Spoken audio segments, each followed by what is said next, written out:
திருத்தூதர் பவுல் பிலிப்பியருக்கு எழுதிய திருமுகம் 4ஆம் அதிகாரம் 9ஆம் இறைவார்த்தை. அமைதி அருளும் கடவுள் உங்களோடு இருப்பார் என்ற அமைதியின் வார்த்தைகளுக்காய் நன்றி இயேசுவே. இயேசு இரட்சகரே, சமாதானத்தையும் அமைதியையும் நிம்மதியையும் நீர் ஒருவர் மட்டும்தான் தர முடியும் என நம்புகிறோம். இந்த அருள் ஆசிரை உலக மக்கள் அனைவருக்கும் வழங்குவீராக.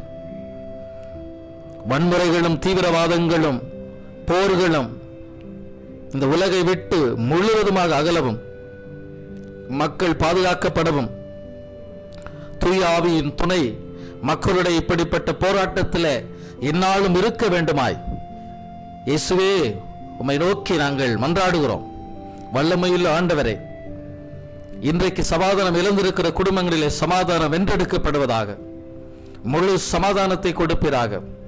உலகம் தர முடியாத உம்முடைய சமாதானத்தை கொடுத்து ஆசீர்வதிப்பீராக. இயேசு கிறிஸ்துவின் இனிய நாமத்தில் மன்றாடுகிறோம் எங்கள் நல்ல பிதாவே. ஆமேன், ஆமேன், ஆமேன்.